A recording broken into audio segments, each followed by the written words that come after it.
Hello friends, BPR భయంకర ప్రపంచ రహస్యాలకి స్వాగతం.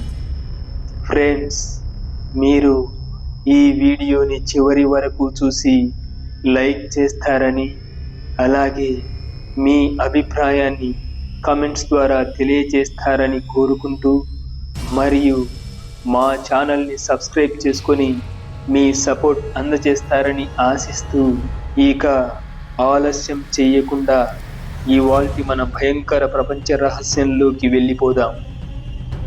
మనిషి మరణించిన తరువాత ఏం జరుగుతుంది? సమాధానం దొరకని ప్రశ్న. అయితే ఆత్మ అమరం అని నమ్మేవారు అశరీరవానికి పెద్ద పీట వేస్తారు. దయ్యాలు, పిశాచాలు, సైతాన్లు ఇలా కంటికి కనిపించని అతీంద్రియ శక్తులను బలంగా నమ్ముతారు. అలాంటి వారి నమ్మకాన్ని బలపరుస్తుంది ఈ గ్రీన్ బ్రియర్ గోస్ట్ మిస్టరీ. ఓ ఆత్మ తన కథను తనే తిరగరాసుకుంది. తన మర్డర్ కేసుని తనే రీఓపెన్ చేయించుకొని తనని చంపిన వాడికి శిక్ష పడేలా చేసింది. నమ్మబుద్ధి కావట్లేదు కదూ. కానీ 18వ శతాబ్దం చివర్లో అమెరికాని వణికించిన ఉదంతం ఇది. 1897 జనవరి 23 మిట్ట మధ్యాహ్నం వెస్ట్ వర్జీనియాలోని గ్రీన్ బ్రియర్ కౌంటీలో ఓ బాలుడు గావు కేకలు పెడుతూ తన తల్లి దగ్గరకు పరుగు తీశాడు.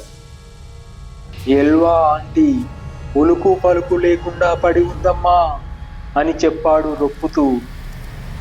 ఏమైంది అంటూ కంగారు పడింది ఆ బాలుడి తల్లి. ఎల్వా ఆంటీ భర్త ఎడ్వర్డ్ అంకుల్ లేడు. తను మార్కెట్కు పోతూ పోతూ ఎల్వా ఆంటీకి ఏమైనా కావాలేమో కనుక్కొనిరా అంటూ నన్ను వాళ్ళ ఇంటికి పంపించాడు. నేను వెళ్ళేసరికి ఆమె మాట లేకుండా పడి ఉందమ్మా అంటూ వణుకుతూ వివరించాడు. తనకు తెలిసింది, తను చూసింది. అది విన్న వెంటనే కొడుకును తీసుకొని డాక్టర్ నాప్ దగ్గరకు పరుగు పెట్టింది ఆ బాలుడి తల్లి.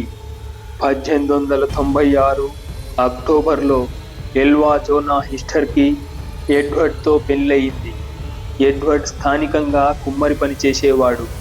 ఇంటికి వెళ్ళిన పిల్లాడు ఎంతసేపటికి తిరిగి రాకపోవడంతో ఎడ్వర్డ్ కంగారుగా ఇంటికి బయలుదేరాడు.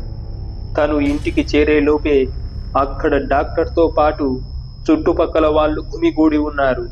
వారి మధ్యలో అచేతనంగా పడున్న ఎల్వాని చూసి నిశ్చేష్టుడైపోయాడు ఎడ్వర్డ్.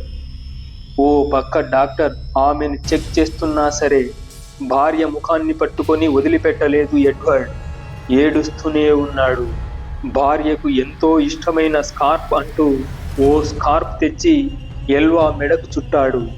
నా భార్య విశ్రాంతి తీసుకుంటుందని తల కింద దిండ్లు పెట్టి జోకొట్టాడు.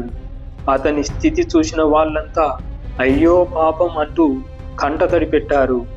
ఎల్వా తల దగ్గర భర్త ఎడ్వర్డ్ పడి ఏడుస్తుంటే డాక్టర్ నాప్ ఎల్వాన్ చెక్ చేసి ఆమె ప్రాణాలతో లేదని నిర్ధారించాడు.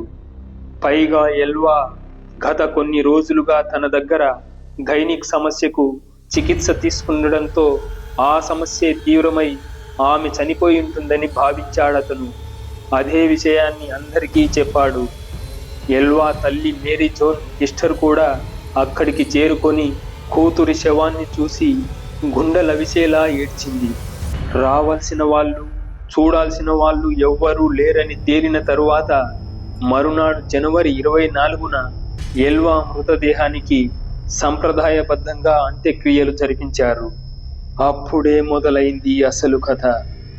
నెల రోజులు గడవక ముందే ఎల్వా తల్లి మేరీకి వరుసగా 4 రోజుల పాటు ఎల్వా కలలోకి వచ్చింది. తనది సహజ మరణం కాదని, తన భర్త ఎడ్వర్డే తనని బలవంతంగా చంపేశాడంటూ మొరపెట్టుకుంది. మేరీ ఆశ్చర్యపోయింది. సాక్ష్యం లేనిదే కోర్టులో ఎలా నిరూపించగలను అనుకుంటూనే స్థానిక ప్రాసిక్యూటర్ జాన్ ఆల్ఫ్రెడ్ని కలిసింది. తన కూతురు కలలోకి వచ్చిందని, కేసును రీఓపెన్ చేయాలని ప్రాధేయపడింది. ఆమె వాదనని మొదట్లో కొట్టిపారేసిన జాన్ అనుమానం వచ్చి ఎడ్వర్డ్ ఎలాంటి వాడని స్థానికంగా ఆరా తీశాడు. ఎల్వాను నిరంతరం ఎడ్వర్డ్ కొట్టేవాడని, అతడే చంపేసుంటాడనే అనుమానాలు వెలువడ్డాయి. వెంటనే డాక్టర్ నాప్ని ప్రశ్నించాడు ప్రాసిక్యూటర్ జాన్. ఎడ్వర్డ్ ఏడుస్తూ ఉండడంతో ఎల్వా డెడ్ బాడీని సరిగా పరీక్షించలేకపోయాను అని నాప్ తెలిపాడు.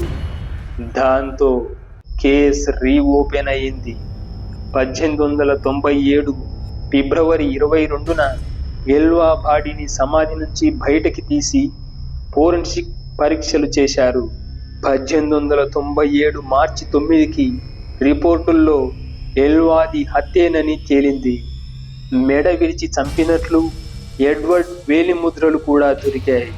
విరిగిన మెడ వాలిపోకుండా ఉండటానికే ఆ రోజు శవం మెడకు స్కార్ఫ్ చుట్టాడని, తల కింద దిండ్లు పెట్టాడని అందరికీ అర్థమైంది. దాంతో అతన్ని పోలీసులు అరెస్ట్ చేశారు. కేసు విచారణలో ఎడ్వర్డ్ గురించి మరిన్ని భయంకరమైన నిజాలు బయటపడ్డాయి. ఎడ్వర్డ్కి ఎల్వా మొదటి భార్య కాదని, మూడో భార్య అని తెలిసింది. మొదటి భార్య ఇలాంటి క్రూరుడితో బతకడం నా వల్ల కాదు అని విడాకులిచ్చి వెళ్ళిపోగా, రెండో భార్య అనుమానాస్పద రీతిలో చనిపోయింది. అంటే ఆమెను కూడా ఎడ్వర్డే చంపి ఉంటాడనే ఆరోపణలు బలపడ్డాయి. పైగా ఎడ్వర్డ్ 7 పెళ్లిళ్ళు చేసుకోవాలనేది తన కోరికని, అందుకే ఎల్వాని చంపానని, సరైన ఆధారాలు లేవు కాబట్టి త్వరలోనే విడుదల అవుతానని తోటి ఖైదీలతో గర్వంగా చెప్పుకునేవాడట.